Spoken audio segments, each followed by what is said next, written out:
Hey guys, how's it going? Hi, good. How are you? Nice seeing you guys again. You too. Good to see you guys again. So I guess we're talking about kind of helping each other out with our speeches, trying to prepare them a little bit better. My speech is on the science of yoga and more specifically how it helps with like your mental uh, health. So that's what my speech is going to be about.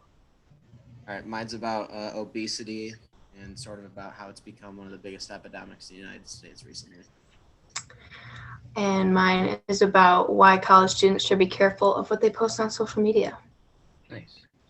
Um, so the first question I had was there's a lot of scientific evidence as well as like personal experiences that I've had and many other people I know have had in practicing yoga. So I was wondering just what type of main ideas do you guys think I should kind of touch on in my speech? Because I know I want to get to the mental health, like I want to really get that across.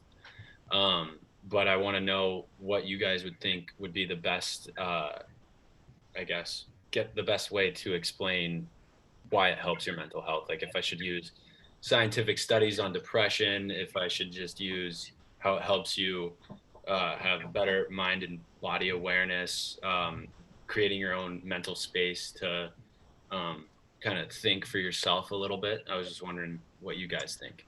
So I think the most powerful way to convey what you're saying is through statistics usually because that's not a topic that a lot of people are educated about. So I think that it would be pretty powerful if you included statistics. Okay. Yeah, along with statistics, I'd say like case studies because then it can relate back to people, especially if you choose like a target audience. Like there's definitely case studies out there about college students and their impact that yoga's had on them. So if you could find one like that, then it would definitely be easy to relate to the audience. Okay. Do you guys think that like using a survey I send out to like my team and people that I know would work as well for that kind of what John suggested, just asking people around school. So basically conveying my own study. Yeah, I think Yeah, so. I think that would be really interesting. Yeah, I feel like that would focus more on NAS too. It would kind of relate a little bit more to home Yeah. for everybody. Yeah. All right, so for me, my first question is since obesity is a topic in like the science industry, I was wondering if you guys had any tips on how I incorporated that type of literature, especially since it's a lot more wordy. And I know a lot of people wouldn't be able to relate back to scientific literature a lot. So I was wondering if you guys had any tips on that. Maddie, you want to go first? What what is your question again? Tips on Tips on making the language of my speech relatable instead of using like big words that not everyone's going to understand. um I mean, I would just keep it as simple as possible. Stay away from words that would confuse people. I don't know. I think that obesity is kind of a topic that people are like informed about for the most part. So I don't know how much like big vocab you would really run into, but yeah, definitely staying away from the big words is a key factor. I think if you do end up feeling that you need to have big words in your presentation, you should find a way to introduce the word, but also kind of relate it back into layman's terms so everybody in the audience can understand it. If that makes sense, kind of I don't want to say make it simpler for everyone to understand. So then it kind of gets that point across a little bit better. All right, yeah, that definitely should help.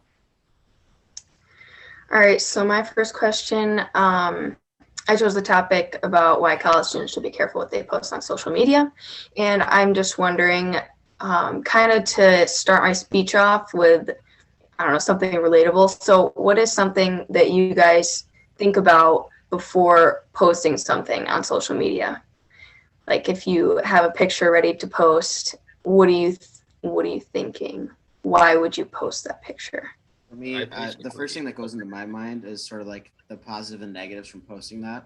So if it's like, let's say it's something that could be seen as controversial, I definitely wouldn't post that because I think there would be a lot more negatives. especially with everything that's been going on in the recent news. If there's something that you really think could be brought up and could come back to haunt you, I definitely wouldn't post it. So definitely being careful on social media is really important in this day and age. Okay. Yeah, I kind of go back to the rule of like, would your grandma approve of it?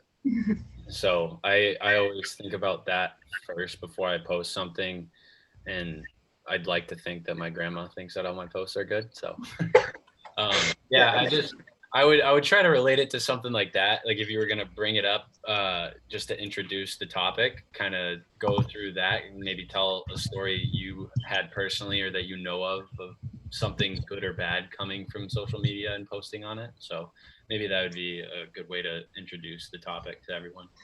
yeah, that's a good point. Thanks. So my second question is like, what types of visual materials should I use to help support my central idea of like yoga is good for your mental health? Like I know you, Maddie, you talked about using statistics. So I was thinking after you said that, probably just put up a simple graph for like some type of statistic up there that shows improvement in mental health or something like that. I was just kind of wondering what you guys think.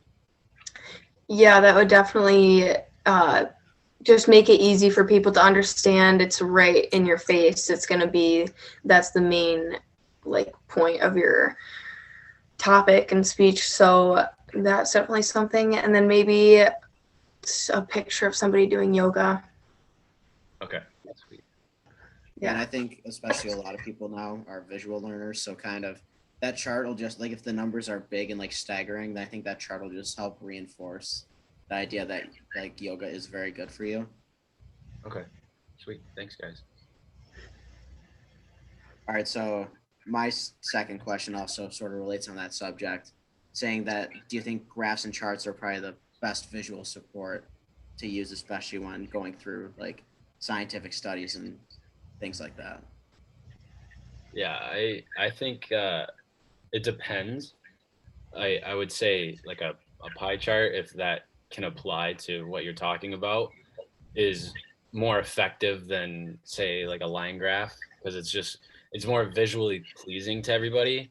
So you can really digest the data in more than just one way. Like the pie graph has that visual representation of like it's taken up this much and then this little sliver is something else. If that make if I don't know if that makes any sense, but um like it just besides just seeing the numbers, it also gives them a visual representation with like colors and size and shape and everything like that.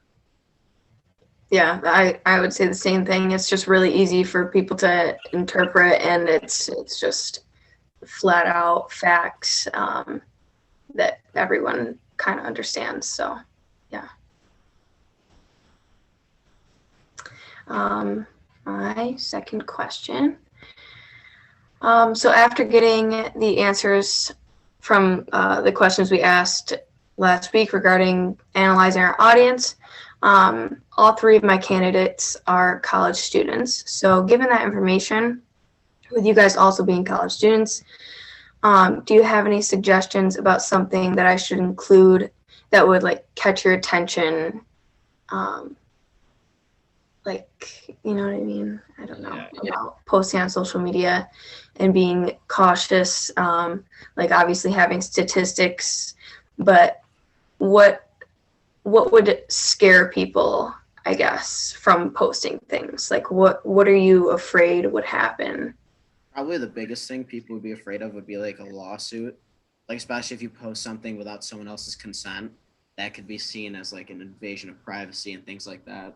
So I think if you show like if like someone being sued for what they post on Instagram, that would definitely sort of scare people into doing the right thing, so to speak. But it would just scare them into actually posting things that are worth being posted and not posting things that should never be posted. Okay, yeah, that's a good point. Yeah, also I think maybe throwing in data about how much time a college student spends on social media, so that way it kind of it shows the people that you're talking to how how many eyes are actually going to be on that post, and like how many people can see it and act on it if they don't agree with what you have to say. I think that would be a big shockwave to people as well. All right. Thanks. So my third question is like I I'm kind of bad at preparing for speeches. So I was wondering if you guys have any tips on practicing the speech, because I know uh, in the text, the second reading that we had, it said practice makes perfect, and it described how you just need to be repetitive with the way you speak, practice your tone and all that. But I don't know.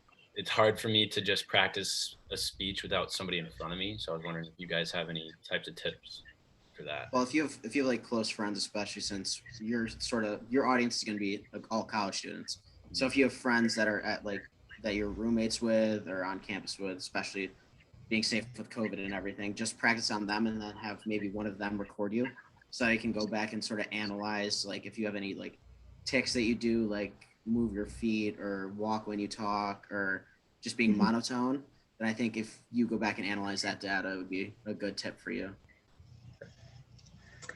So I just think that after writing a speech, it's good to just take flashcards before getting rid of them and finalizing like your main points and pulling out the really like specific things that you don't want to forget to mention, and just kind of writing those out in a smaller fashion, I guess.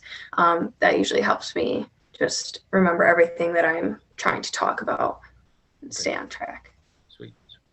Thanks, guys. Mhm. All right, so my last question is sort of on the exact same topic about preparing for a speech. So for me, sometimes when I don't actually write out my speech when I go to present it and I have to try and memorize it, I lose some things. What do you guys think would be some helpful ways to remember like information and specific numbers?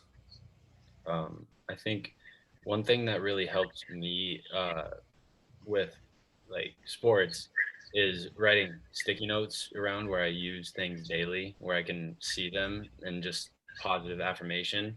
So maybe that'll help with using your main points. So have sticky notes like on your desk, just hanging up that you can just glance at and read, and then you'll be able to remember that information, and it'll just become second nature for you because you'll be seeing it all the time, and you can have it in order too of your speech. So then you're reading it in order, you're remembering it in order, and then you'll be able to do your speech in order without forgetting those main topics that you want to talk about. For me, I have to write things out over and over and over again to memorize them. Also, not quite sure what you use to memorize things, but yeah, that's definitely what I would do. Right. Those are, I mean, that I like Michael's trick. That's kind of a good way to sort of reinforce your ideas. And same with you, Maddie. Just rewriting it all the time definitely would help too. Yeah, I don't know. So my third question, in order to keep my audience engaged, I need them to pay attention and be interested in what I'm saying. So what do you think is the best strategy that we have talked about so far that keeps our audience engaged? I think it's the monotone voice, knowing your tone, the toolbox that we talked about, all of that is really important. Your pace, you don't want to go too fast because nobody's gonna be able to retain the information that you have to give to them, and you don't want to go too slow because you're just gonna bore people if you do that. And I know it's kind of a double-edged sword because you don't want to go too fast, don't want to go too slow. You're like, what's the perfect speed? But uh, I would say, talk like you're talking to anybody in a conversation. That's usually my best tip for myself uh, when I go into speeches, because I feel like if you just talk at a normal talking pace like we are right now, it's pretty easy for people to get the main ideas across. And I think that's the most important thing we've learned so far for me personally. Okay. For me, I would say along with your tone, it's your eye contact and making visuals. Because if you're just looking at one spot the whole time during the presentation, people kind of feel as if like they're not being involved. But if your eyes like can scan across the room and like you can sort of like make little eye contact with people, I think that definitely helps to draw them in and make them feel wanted as your audience. All right. Thanks. Yeah. So that was good, guys. I got a lot of good information on how to better prepare my speech. So thank you for that. Yes, all your tips are very helpful. How much time? What's our time? I think we're at 15. We're at 15 minutes, so I think we're okay. Yeah. All right. It's good to talk to Perfect. you guys again. If we have another one of these, we'll probably do it again together. So Yeah, Thank you thanks. guys again. Talk to you guys later. See ya. all right.